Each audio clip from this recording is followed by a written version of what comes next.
انسانوں کے نام افزار ریحان۔ تہذیبی اور شعوری ارتقاء میں مذہبی جبر کیوں؟ روایتی مذہبیت کی بنیادیں اگر جہالت میں نہیں تو قدامت پسندی میں ضرور پیوست ہوتی ہیں۔ آئین نو سے ڈرنا اور طرز کہن پہ اڑنا گویا اس کی سرشت میں اٹوٹ انگ ہے۔ درویش کا یہ ماننا ہے کہ کسی بھی سماج میں جس قدر جہالت ہوگی اسی ریشوں سے وہاں مذہبیت بھی توانا ہوگی۔ ایک زمانہ تھا جب انسانیت پوری طرح مذہبیت کے ان شکنجوں میں جکڑی ہوئی تھی، پھر جوں جوں شعور انسانی کی بیداری یا بڑھوتری ہوتی چلی گئی تو مذہبیت کی یہ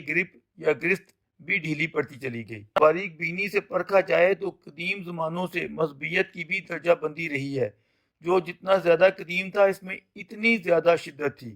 یہی شدت مائل با جبر و تشدد رہتی تھی۔ کئی مواقع پر فطرت انسانی کا ارتقاء اس میں بغاوت کا باعث بن جاتا تھا۔ یہ امر بھی پیش نظر رہے کہ مذاہب کا ظہور بالعموم نئی سوچ اور اپروچ کے ساتھ خوشنما رہا ہے۔ کسی بھی مذہب کی اولین اینٹ یا بنیاد رکھنے والے اس قدر متشدد نہیں رہے ہیں جس قدر مابعد اسے استحکام بخشنے والے یا اس کے مقدس نام پر اپنی دکانداری سجانے والے، کیونکہ انہیں ریگارڈ یا سماجی اور سیاسی اقتدار ملتا ہی ایسی صورت میں تھا جب وہ اس میں کرختگی کو بڑھاوا دیتے تھے۔ اس حوالے سے چند ایک مثالیں برائے تفہیم و صراحت موضوع رہیں گی۔ ہمارے اس خوبصورت خطہ ارضی ہند میں تہذیبی بیداری 5000 سالہ قدیمی تسلیم کی جاتی ہے۔ مونجے داڑو کی تہذیبی سطح سندھو یا ہندو ساگر میں برائے سرچ و مطالعہ ملاحظہ کی جا سکتی ہے۔ کرشن مہاراج اور شری رام چندر جی کی درخشاں عظمتوں کے سامنے گو ہم سب سرنگوں ہو جاتے ہیں، لیکن اسی مذہبیت کی کوکھ سے برہمنوں کی پذیرائی یا خدائی جس طرح شودر پر ہی نہیں ویش اور کھچتری پر بھی براجما ہو کر چھائی رہی، آج کون ہے جو 21ویں صدی تک پہنچ کر اس کے حق میں زبان کھول سکے؟ عظیم بدھا کا ظہور اسی جبر کے خلاف بطور بغاوت کے ملاحظہ کیا جا سکتا ہے، اور اشوکا کی حکمرانی کو اسی تناظر میں پرکھا جا سکتا ہے، یا پھر جین مت میں اہنسا کے بھکتی گیت گانے والے بھگوان مہاویر کے آدرشوں اور بھکت ویر کی سانجھ بھری آواز کو اسی سیاق میں سمجھا جا سکتا ہے۔ دیوی دیوتاؤں کے سارے دھندے میں ہم ستی جیسی ظالمانہ رسم کو بطور نمونہ پیش کر سکتے ہیں جو ابھی کل کی بات اور تمام تر مذہبی تقدس و ناموس اس وحشت بھری مذہبیت و ذہنیت کے ساتھ جڑی ہوئی تھی۔ بابا گرو نانک دیو جی مہاراج کی مذہبیت کو اگر ہم برہمنیت کے جبر کی بغاوت نہ بھی سمجھیں اور یہ خیال کریں کہ مسلم تصوف یا صوفی ازم کے زیر اثر انہوں نے ہندو مسلم ایکتا کے لیے سکھ دھرم کی بنیادیں استوار کی، جن کا اصل مدعا ہندو مسلم کی مذہبیت کے فاصلوں کا اختتام کرتے ہوئے ایک برج کی تعمیر تھا، مگر بعد آنے والے بیشتر گروہوں نے انہیں اپنی دھاک کے لیے ایک اور طرح کا گورکھ دھندا بنا ڈالا اور اصل ایشوز وہی کہیں دھرے کے دھرے رہ گئے۔ ستی جیسے انسانیت کے خلاف مقدس جرم کے تدارک کی خاطر بابا گرو نانک دیو جی مہاراج کے پیروکاران نے کیا رول سر انجام دیا؟ اس دھرم کی بنیاد پر اٹھنے والے مہاراجہ رنجیت سنگھ کی خدمات جو بھی ہیں وہ سر آنکھوں پر، مگر ان کی موت پر پورے اہتمام اور تزکو احترام کے ساتھ مہاراجہ کی بیگمات جلتے الاؤ میں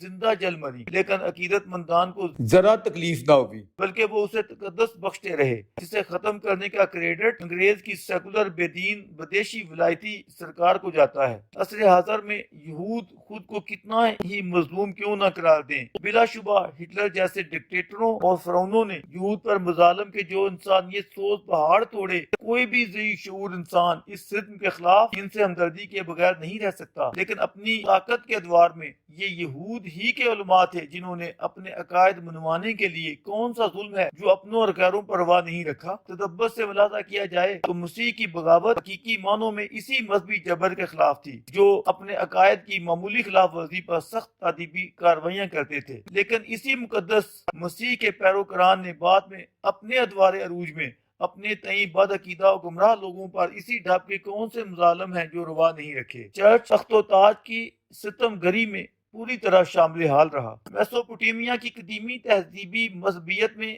کیا کوئی سوچ سکتا تھا کہ سورج دیوتا سے ہٹ کر بھی کوئی قانون سازی ہو سکتی ہے یا کوئی عقل و عقیدہ نظریہ گھڑا جا سکتا ہے؟ مذہب اسلام کی تاریخ تو ابھی کل کی بات ہے، سب سے لیٹ آنے کی وجہ سے اسے شاید زیادہ ریشنل یا لاجیکل خیال کیا جاتا ہے، اور مسلمان اپنے سے پہلے ادوار کو بڑے فخر سے زمانہ جاہلیت کہتے نہیں تھکتے ہیں، یہ تکرار کرتے ہوئے نہ صرف یہ کہ وہ اپنے سے ملک خالص عرب وزڈم یا حکمت کو نظر انداز کر دیتے ہیں، بلکہ دنیا کے عظیم الشان قدیمی تہذیبوں بالخصوص یونانی تہذیب اور اس کے مذہبی اور علمی وقار سے بھی آنکھیں موند لیتے ہیں۔ آخر ہم اپنے سے پہلے موجود مختلف نوع علمی اور فکری میراث یا اقوام عالم کے مذہبی ارتقاء اور ترقی کے منکر کیسے ہو سکتے ہیں کہ ہم اس سب کو دور جاہلیہ کہہ دیں؟ اس کے ساتھ یہ حقیقت بھی پیش نظر رہنی چاہیے کہ مذاہب دیگر کے خلاف جس قدر خون ریزی ہمارے اجداد نے کی ہے، شاید ہی اس حوالے سے کوئی دوسری قوم ہمارا مقابلہ کر سکے۔ دیگر مذاہب کے بالمقابل ہماری مذہبی قیادت کے جبڑے آج بھی اپنے پیروکاران کے شعور پر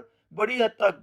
گڑے ہوئے ہیں۔ دنیا کے تمام مذاہب کی شدت کا مطالعہ کر لیجئے، شاید ہی وہاں ایسی کوئی سوچ موجود رہ گئی ہو کہ جو ہمارا عقیدہ چھوڑ کر کسی دوسرے عقیدے میں جائے گا یا غیر جانبداری اختیار کرے گا تو ہم اسے موت کے کھائی یا قبر میں پہنچا کر دم لیں گے، جس کے لیے ہم نے مرتد کی خوفناک اصطلاح وضع کر رکھی ہے۔